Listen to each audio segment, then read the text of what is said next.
to kind of make your decisions and your strategy for you. Hayley, when we chatted previously, you talked about everybody being, and Rob, you just mentioned about being fearful as well. Everybody kind of went into a little bit of a meltdown at the start. Marketing generally stopped doing stuff until Marc Ritson came along and spanked us all soundly and said, no, get out there and do stuff. And I think you also mentioned that, and we've discussed in the past, some of the work we've done with you, which had a COVID theme, which didn't do as well as we'd have liked because people have got a bit COVID fatigued. What's your take on how you changed and got out of that fear at the start? Because you're talking about being sensitive and perhaps too sensitive.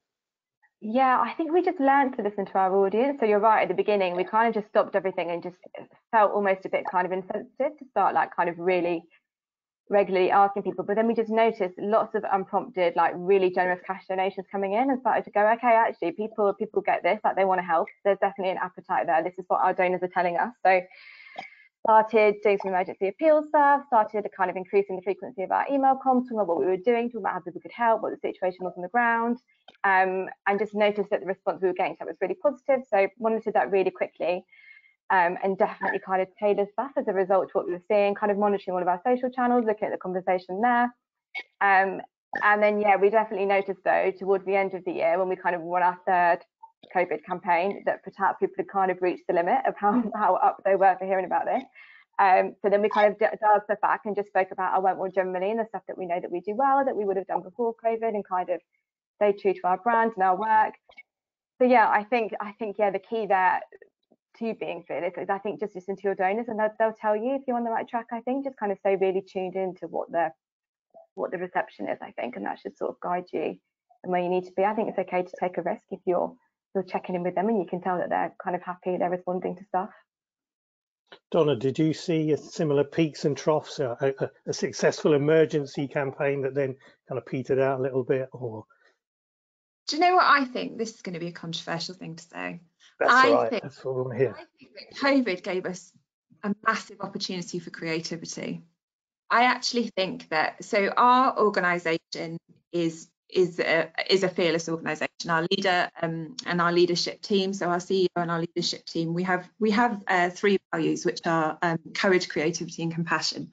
And I've worked in a lot of charities over time, and I'm not sure I could repeat what the values were of every organisation I've worked in, but this place, it's in our blood. Okay, it's part of who we are and what we do.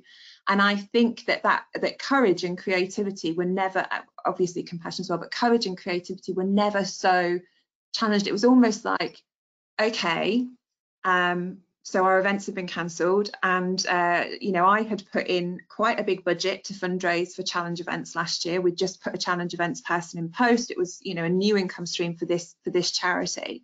And I was, you know, there is that moment of gulp, what are we going to do? But actually we came out ahead of budget because we embraced new things and we did different things. So yeah, I mean, we did do emergency appeals, we did try lots of different things, we turned stuff around super quickly. But I'm really fortunate that I operate in that culture. I talked to you, Marc, about the fact that when I used to work for the Motor Neurone Disease Association, brilliant charity, and I was lucky enough to be there during the Ice Bucket Challenge. And actually, if that particular fundraising event had to go through the 15 committees for sign off and be approved and be risk rated and all the rest of it, nobody would ever have taken part in that. There's no way anyone would have gone, yes, absolutely, that's the thing that's going to raise us £7.5 million. You have to be brave, you have to try things, you have to embrace the wacky, and you have to do things that are a little bit different. And I think that was definitely the feeling that we got. And I absolutely agree with what Hayley said. The more we were kind of not all in an office together, the closer we got as a team. And I found myself collaborating more with different departments than I had ever done, because it had that we're all in this together vibe that was kind of sweeping across the country. I felt that in this charity. So yeah, we did try some things that didn't work so well, but we also tried things that we would never have had the headspace to try under normal circumstances. So Rob, how did you turn from fearful to fearless? Well, I think it came down to really good planning, actually. So trying to plan and scenario plan for a series of different eventualities, including a worst case scenario of we can't have any community events fundraising across the rest of the year. So almost that gave us then the freedom to constrain what we were focused on. But having those parameters in place actually I think was helpful. But at the same time, our inquiry service, our delivery service delivery side was going through the roof. So we were having more people, and historically I think 2020 was our largest ever year in terms of inquiries, because understandably, as it was true for the general population, but for people with MS, understanding the ramifications of this kind of pandemic that's sweeping the country, when medical information and evidence and guidance was changing on an hourly basis in some instances, but certainly on a daily basis, meant that we had to continue to keep the funds coming in. So certainly from an individual giving perspective, I think we run what certainly I consider to be our boldest and the campaign that I feel proudest of. So a campaign around MS Doesn't Stop. And again, it was focusing on the fact that whatever else is happening, MS is a long-term condition. It's a chronic condition that you don't get better with MS. You continue to have it during your life. So focusing on the fact we were still there to provide support for people with MS as well. Used far more, well, I say far more, we used more emotive language certainly than we would have done previously, and really focused in even more than we would normally do in an individual giving campaign on the human interest stories, those personal stories that really cut through. And we saw the benefit. I mean, this isn't going to be news to fundraisers in the room, but we really did see an uptake from that. And we were, again, this sounds trite to say, but we were genuinely humbled by the level of support that came through. There was one area, and again, we can come back onto that perhaps in a moment, that didn't perform as well as we hoped it would, but certainly from individual givers, from many of our institutional funders as well, and particularly actually our experience with trusts and foundations who, and obviously some of them weren't able to move as quickly as others, but we were fortunate, I think, in that many of our trust funders were very quick, much quicker than they would normally be in their decision-making process, and prepared to remove restrictions that they would normally place on fundraising, so on funds that they deliver. So rather than having them project specific, they were saying, no, we'll invest in your core funding because we know that's what you need at the moment. Now I know there were pros and cons for that. If you've got a good list of trust supporters, then happy days for you. If you didn't have them, then I think it did become harder to access those sources of funding. But that gave us quite a bit of support, I think, certainly over the first few months as well of the pandemic, in terms of being able to carry on providing our services. So you mentioned being proud of a campaign. Was there anybody out there in this, and I'll throw this open to all of you, is there anybody out there in the sector that you were jealous of and wishing to, oh, I wish I'd done that? That is super clever. Anybody want to volunteer for that one? I mean, I really respect the work that British Red Cross are doing at the moment, particularly around their Gaming for Good stuff. I think that's a really interesting space for us all. I think you will have seen over, well, you know, a lot of people, gaming went up and up and up, didn't it? People were sitting at home in front of their computers, spending more time online. I can't remember what the Ofcom stats were, but it was like 70% of your day was being spent online, which was unbelievable. I'm not a gamer, so I'm not going to pretend that I understand or know. But, you know, as fundraisers, historically, we've always attached ourselves to, you know, really what's the most popular thing of the time. You know, there was a time when I first started fundraising and fishing was the most popular thing to do in the UK. And I went to more than a few fishathons, you know, and that was the exciting thing. And I think this gaming space is really exciting. And I think the way that British Red Cross are doing it at the moment is really cool. I'd love to kind of learn more about that and see more about that. Hayley, you mentioned National Trust to me that you were quite impressed with. Yeah, I think the charities that I've kind of really admired and drawn to the last year, the people that are doing stuff that isn't about COVID. I think there's been some really just fun campaigns that kind of gave everyone a bit of a laugh at a time that we needed to. And I think kind of were fearless enough, I guess, to resist that urge to do the kind of really COVID heavy emergency appeal stuff, just stay true to their brand, like talked about stuff that they knew well, that they knew worked for their supporters. Yeah, there was a video that the National Trust did, I think it was on April Fool's Day, and it was just really funny, like prank video of them moving some stones around. I think it's called Moving the Ovary Stone, if you have to go and have a watch, but it's really good.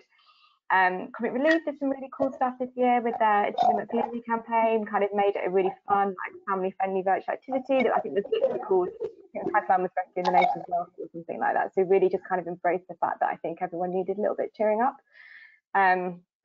Yeah, I think anyone who's kind of deviated from that kind of fundraising trope of being a little bit gloomy and just kind of had a bit of a laugh, been a bit positive and kind of, yeah, sort of given everyone a bit more fun, I think I've really, really enjoyed watching some of that stuff happening in the space.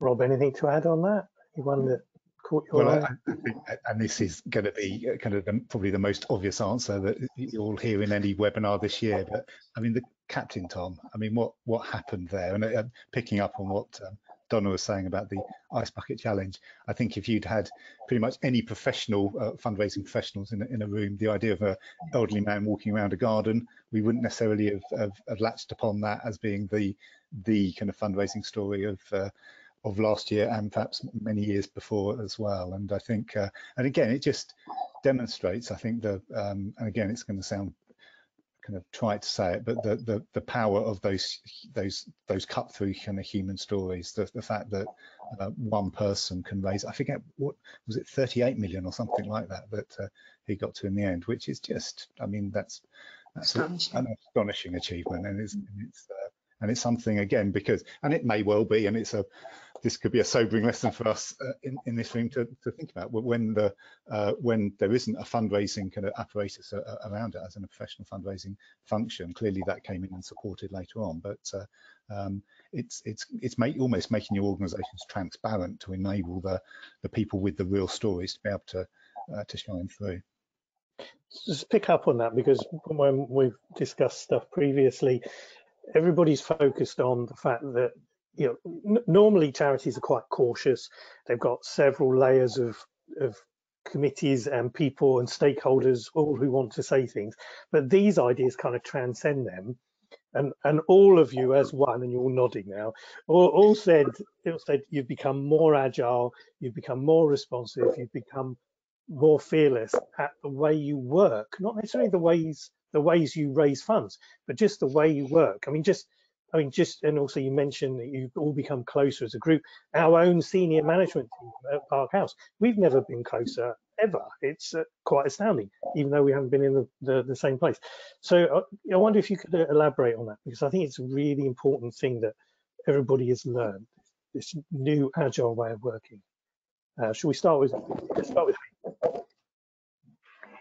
Yeah, so I guess there's a couple of ways that we've done that. The first one is we really reviewed like the way that we make decisions. So I think I spoke about it again at the beginning. I think at St. Mungo's, and I think lots of charities, by nature as a team, we're very collaborative, we're very inclusive. We tend to want to ask everybody's feedback and try and be as accommodating as possible, which is fab, but it does take a long time and sometimes isn't always achievable.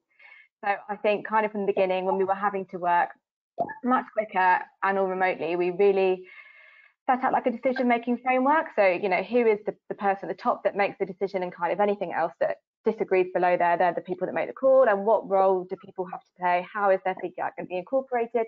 Making sure they're really clear on that from the beginning so no one's upset along the way. And I think, yeah, just really streamlining from that process and managing everyone's expectations around that, I think was really helpful.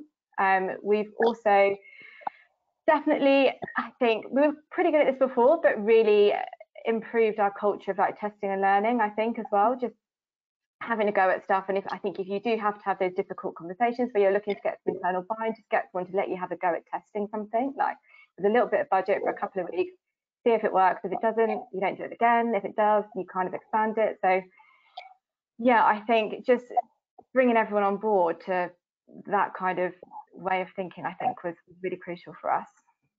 And I think that testing thing, I mean, having worked with you guys on social media stuff, where we're testing different creative routes, and we tested the hero stuff against we knew Dog's Life worked really, really well, but we tested heroes because heroes were a thing of the time in terms of angels that we came up with, and making your outreach workers angels, because heroes in the NHS were coming out as ideas.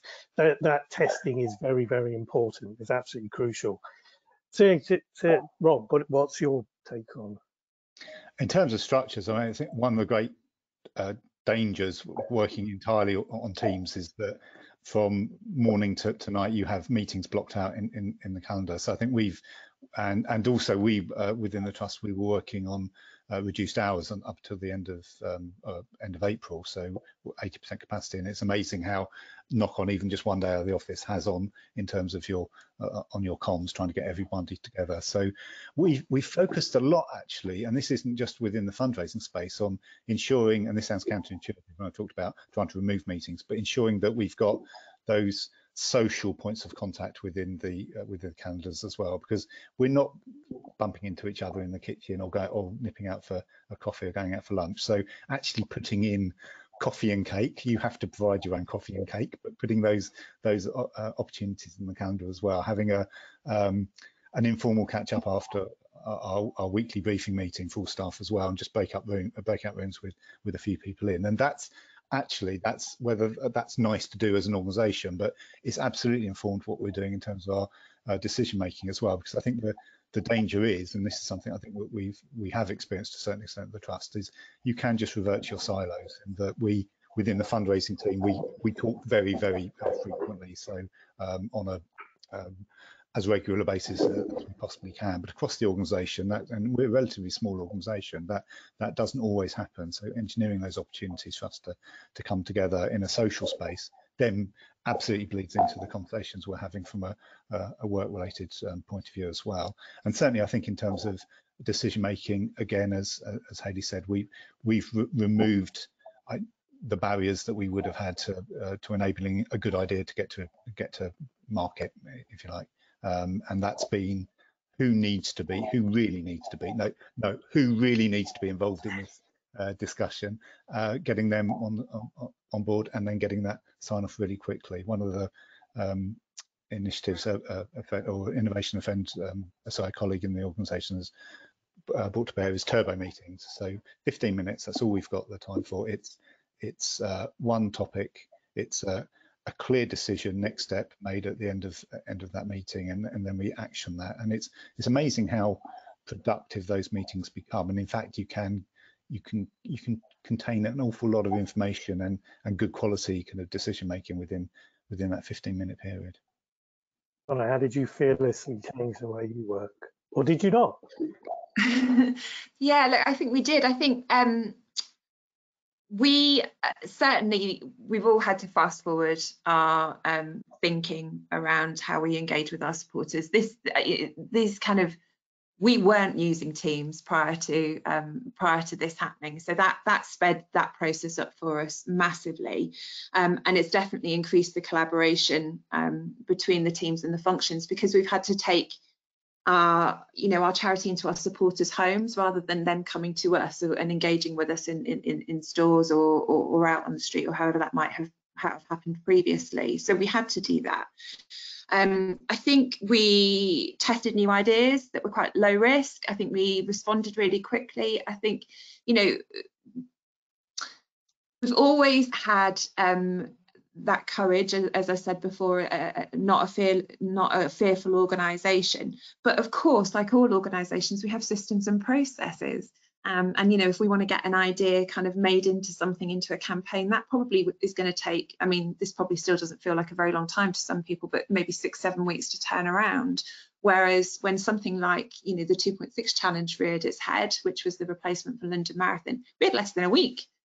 Let's bat out a web page, let's make it happen. And I think that was really, really exciting. One area that we haven't touched on, and it may not feel appropriate in this question, but I do think we need to mention is well-being, and that became a huge priority for the whole organisation. So we all started communicating much more. We had sort of fortnightly Q&A sessions with the exec leadership team, where people We could use Teams so that people could talk to us.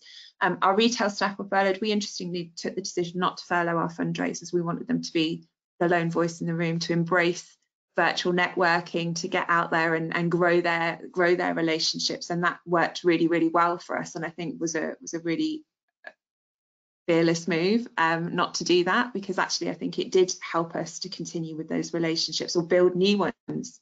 Lots of new relationships happened as a result. But wellbeing became really high on the agenda, and I became really, aware within my team that they're carrying, they could be carrying a burden for being the only team now responsible for bringing income into the whole organisation. And actually they're the ones that are on the phone to supporters and checking in with volunteers, and probably carrying a lot of that weight as well. So I think it was really important to recognise that, and to have this culture of being able to talk about their own well-being, because they're probably picking up the phone and speaking to people that are quite distressed, but equally we're still expecting them to go out there and raise lots of money. So I thought that was a really important part of how we kind of adapted to the situation as well. So what things, in terms of adapting, what things did you learn because of COVID that you probably wouldn't have known otherwise?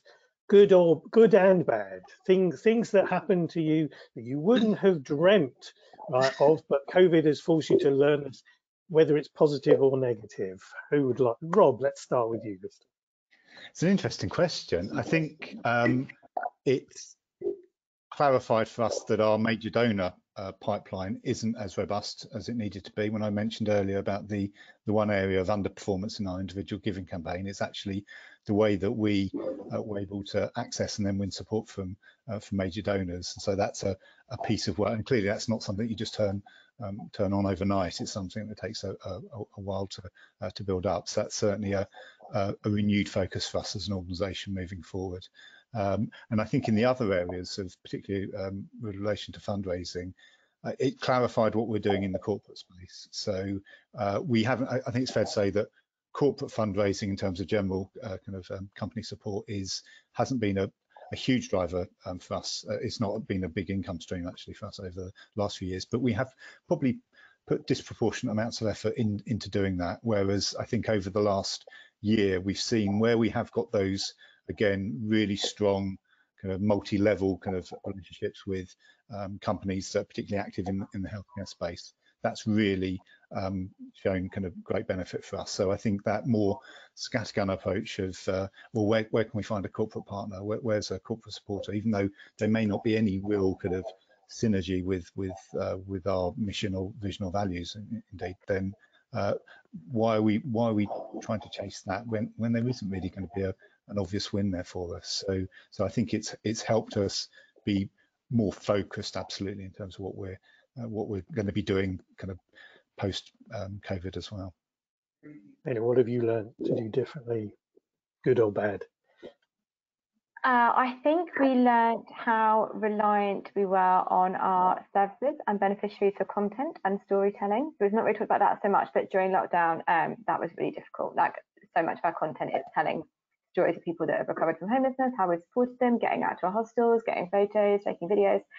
All of that was really challenging. So we've had to definitely upskill, which Mark, yep, you'll be very aware of. I remember that, yes. But yeah, we've definitely had to upskill, I think, in just kind of repurposing content where we can, making sure we've got a good bank of stuff, just so, if this happens again, we've got some really good stories in the locker ready to share. So I think that's definitely been an interesting learning point. The positive one is we've kind of completely redesigned our email programs because of COVID. So email was something that we kind of do like once a month, just because it was a thing that we felt like we had to do to our existing supporters. And then we noticed really when the pandemic hit, kind of March last year, it was just a great tool to speak to everyone quickly and regularly about what we were doing, how we were keeping people safe, like the work we were doing, how they could help.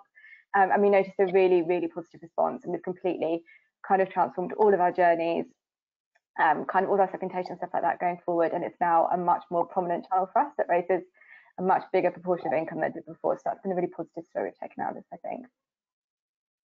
Donna. I mean, the obvious, I guess, is the technological side of, those developments that we've all made. So for us, it's about kind of harnessing that now to unlock income. So QR codes, I remember, you know, being in a meeting a few years ago and QR codes, and people are like, oh, they don't really use them, they don't really work. And now, of course, you know, I went for a coffee with my dad and he got out his mobile phone to scan a QR code. I never would have seen that happening. But he did. So I think there are new ways we can embrace kind of contactless giving, and I think that's something that we need to really look at more, because we knew it was coming, but I think we just, yeah, we relied on, you know, that cash, and I think the cashless society, I think, is coming. For me, though, I think the other side of that is the supporter experience, because it's great to have online all these tools at our disposal, but it's become even more important that relationships with supporters just aren't transactional, that there's an element of personal in that, and we've kind of really, because of the space and time, if you like, that we've had without attending 500 events, we've really started to look into supporter experience and what that means, and how we make those supporter journeys the most wonderful experience for our supporters possible, regardless of how they're interacting with us. So whether they're coming into a store, or they're calling us up, or they're making a donation online, we just want that process to feel amazing for them. So in a way, that technological stuff is fantastic, and that digital development is really exciting, but we can't take away from making sure that our supporters still feel the love from us, you know, and have that personal touch. Hayley, we've spoken about that previously as well in terms of experience. Do you want to add to that? Because I know you've got some views. Yeah, definitely. I think, yeah, we're definitely looking at more personalization going forward. I think there's a definite trend towards that in kind of digital marketing generally, as well as the sector. And yeah, we've had to do lots of, yeah, I mean, I guess my team is a digital team. We run lots of our own activities, but we also support all of the other fundraising teams with their bits. So we've been doing some really cool stuff, kind of bringing digital to teams that we don't usually work with at all. So like our special events teams, kind of delivering some of those experiences online and trying to make them really personal and kind of connect them to the charity as much as we can. We've been working with our major donor teams, so doing kind of virtual tours of our hostels and services. So kind of where we would normally get them in for a visit for a day, we can't do that. So we're doing some really cool kind of video content. So yeah, I guess like Donna said, just using technology in a way to connect people to the service and what we do, rather than continue, you know, just using it as a fundraising tool, but making sure it kind of brings them into the charity and the organisation as well. Cool. So one of the things that we as marketers have kind of been looking at is how people have changed. You already, Donna, you mentioned that your dad pulled out a mobile, and with some of our utility clients or insurance clients or whatever, the digital transformation thing has sped up. So people are certainly embracing digital more, but it's more about it's also more about how people's values have potentially changed.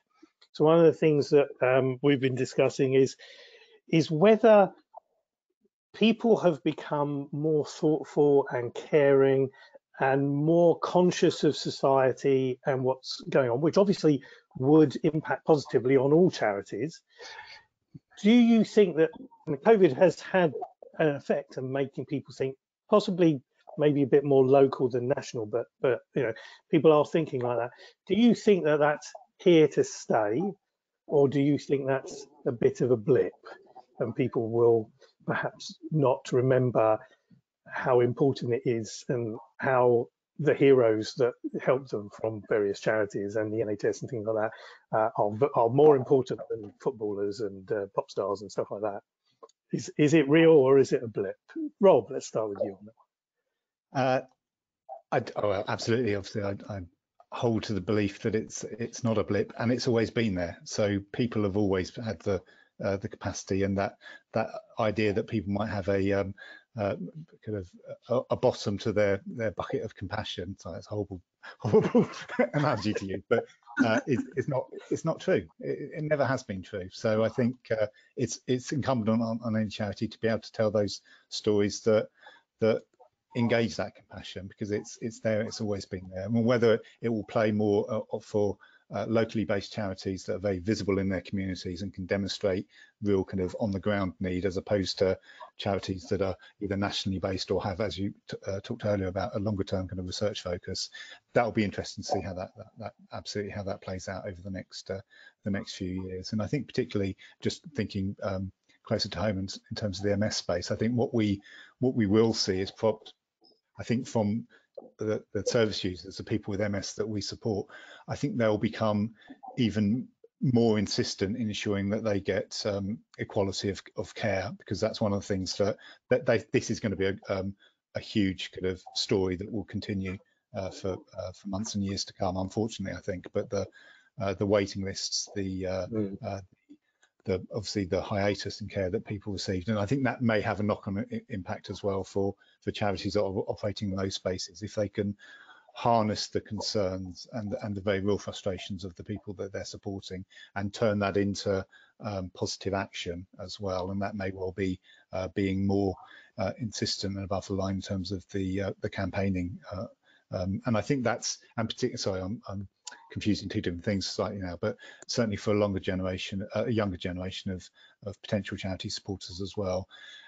All of the anecdotal evidence we've seen, but I think more broader evidence across the sector, is that they demand that engagement. They're not just going to be quiet supporters. They absolutely want to be involved in the charity, and they want to be involved in advocacy and lobbying activities and fundraising mixed in with that, but not exclusively relating to fundraising. So that's something I think we'll see a more engaged society moving forward. At least I very much hope we will. Donna, are you as hopeful?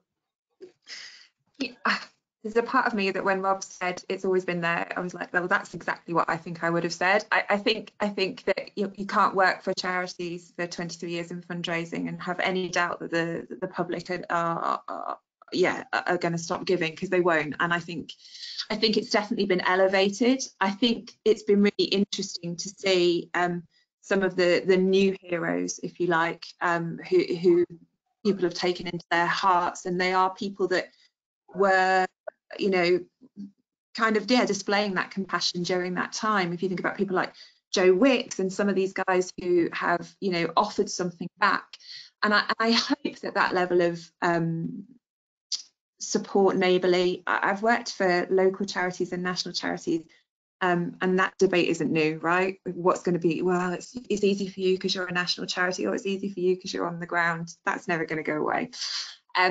I think that it's incumbent on us to make sure that we think about who these new influencers are and create relationships with them. I think it's about us as charities recognising that that's a really big pull for people. But no, I don't think it's a blip. I think people will always give. I think it's just about having the courage to ask. Hayley, yeah, where do you sit on this? They're two brilliant answers, so I don't have much more to add. But yeah, I would say I don't think any of us could do the jobs that we did if we didn't believe that people were compassionate and wanted to help. So yeah, I definitely think it's always been there, and it's just about, telling the right stories and using the right tool to make those connections, I guess, and kind of bring that feeling out of people and encourage them to help. And yeah, I also think, like Rob said, I don't think that this is done, and I don't think it will be done for a long time yet, and definitely for the people that we look after. There's been lots of figures in the news this week about homelessness being on the rise. Definitely, as we kind of start to feel the economic implications of that, that's going to really affect people that we, look after and represent. So I think, I think the effects of this are going to be around for a long time, and it's just about, I think, kind of pivoting your messaging and kind of seeing what that brings up. But I would like to think that this is going to be around for a while and always has been. On that